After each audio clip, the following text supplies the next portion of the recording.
for a little background on Nigeria, Nigeria is located on the western part of Africa. Its population is 226 million, which makes it the most populous country in Africa.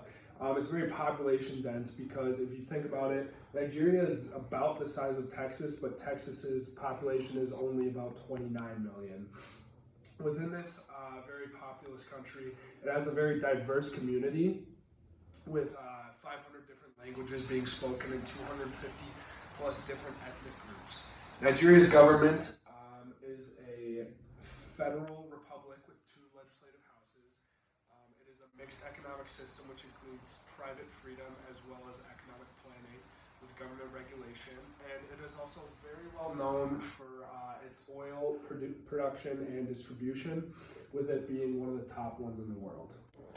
The top industries of Nigeria are the entertainment industry, oil industry, agricultural industry, and the tourism industry.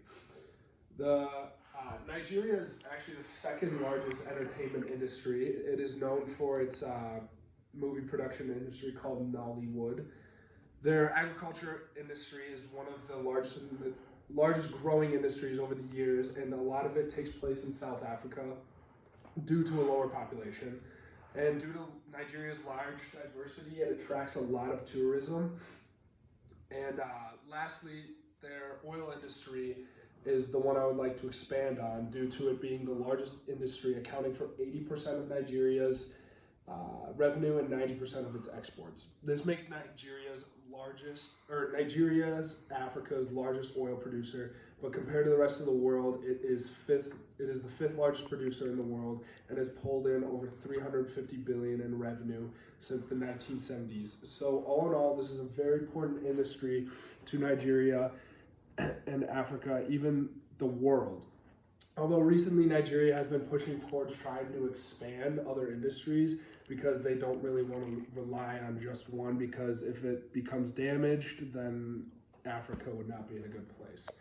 And coincidentally, COVID hit in 2020 and it really harmed this oil production industry. Nigeria entering 2020 was projected to produce 2.1 million barrels per day of oil, but with COVID hitting, their projection dropped all the way down to 1.7 million barrels of oil per day, therefore losing 400,000 barrels of oil. Now, not only did Nigeria's economy was massively impacted due to how many oil barrels they were losing, but the price of these oil barrels were also massively reduced. As you can see, the average barrel price in 2021 now is $70.40 versus when COVID was going on, it was only about $42. But in Nigeria in 2020 during COVID, it hit a record low at $22. So you can just kind of see how harmful this must have been for Africa. And as I stated before, with the oil prices going back up, they were able to climb out of this hole, but at one point, Nigeria, along with the rest of the world, were in big trouble.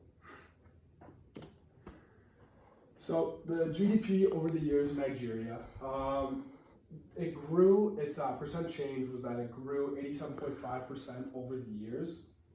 As you can see though, that really didn't start mainly happening until the year 2000 it shot up. Its GDP per capita in 1920 was $568, and its GDP per capita in 2020 was $2,097. And you can kind of see how its downward trend around 2014, and that relates to unemployment. As you can also see, unemployment over the years was very, very stable.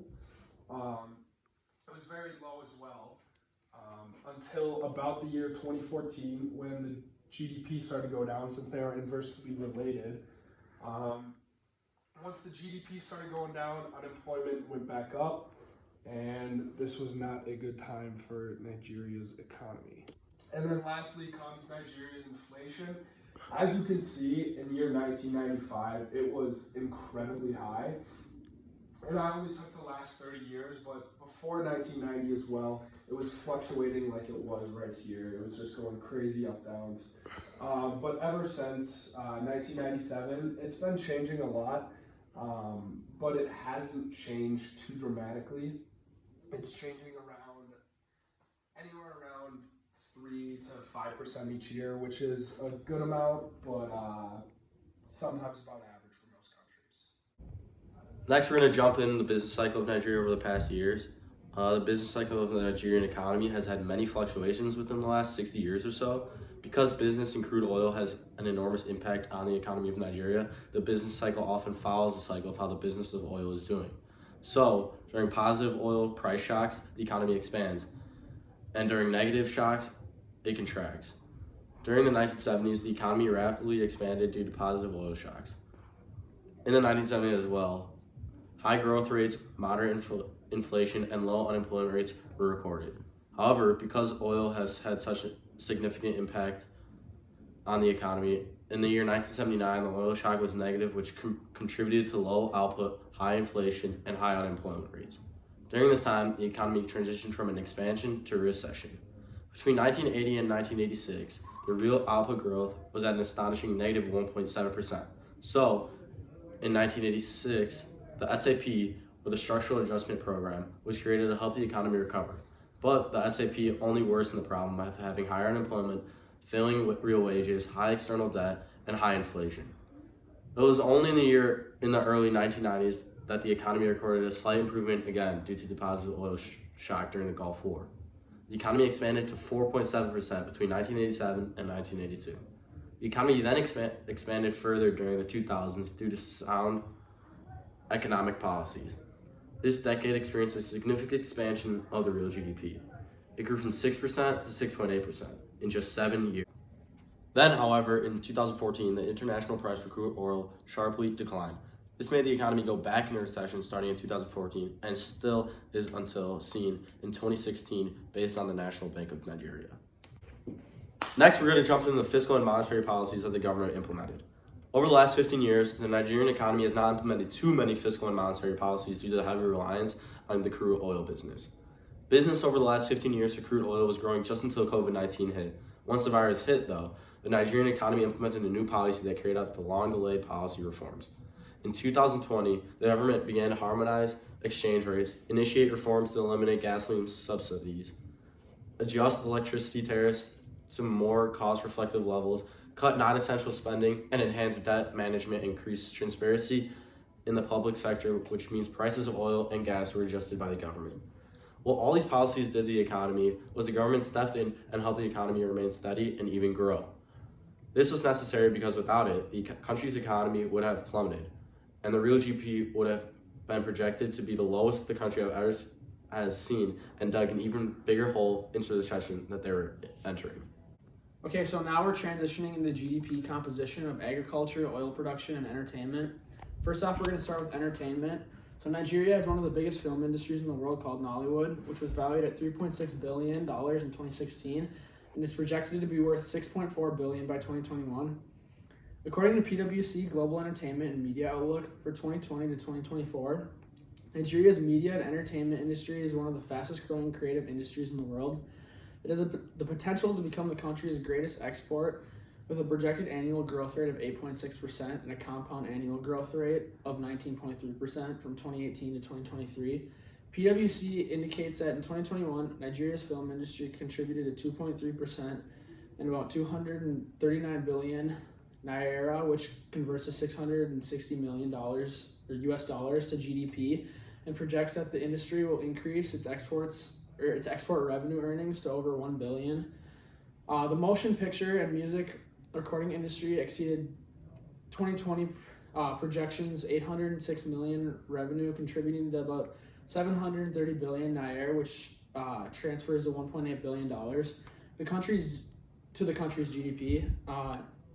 Nigeria's agriculture sector contributes to a significant part of the country's GDP. Between July and September in 2021, agriculture contributed to almost 30% of the total GDP and increased by 6% or 6 percentage points compared to the previous quarter. Before the pandemic, Nigeria's oil sector generally accounted for about 9% of the country's gross domestic product. Between October and December of 2020, the oil industry contributed to 5.9% to the real GDP, which was a decrease, which was roughly 3% of points compared to the previous quarter. So, transitioning into labor force. Transitioning to the labor force, the farming sector of this West African country employs about 70% of the entire country's labor force. Nigeria's small farms produce 80% of the total food, and 33% of the country's land is under cultivation for this purpose, which is like gathering food. Employment in agriculture in Nigeria was reported at 33.66% in 20. On the other hand, the oil industry alone creates over 65,000 direct jobs in Nigeria and more than 250,000 jobs in non-direct employment. Most of the exploration and production of crude oil is concentrated in the Niger Delta. Lastly, as we transition into the film industry / entertainment industry, it is the leading industry in creating jobs for workers. It is estimated that over 1 million people are currently employed in the industry, which makes it Nigeria's largest employer after agriculture. So now moving into the imports and exports in Nigeria. Nigeria imports considerably more than it exports. In the second quarter of 2021, Nigeria's main import partner was China. Between April and June, China accounted for about 30% of the total import value. India and the Netherlands followed that with 8.2% and 8.02%. The largest source of import value in Nigeria comes from mineral fuels, oil, and distillation products. Nigeria is one of Africa's largest economies and its leading oil exporter with the largest natural gas reserves. Other export commodities are cocoa and rubber. The country's economic growth is mainly driven by a strong performance in the agriculture, trade, telecommunications, manufacturing, and the film industries. On the other hand, the top imports of Nigeria are refined petroleum, cars, wheat, laboratory glassware, and these are imported mostly from China, Netherlands, India, the United States, and Belgium. Overall, between the two, the highest importer in Nigeria is China, and the highest number of exports go to India.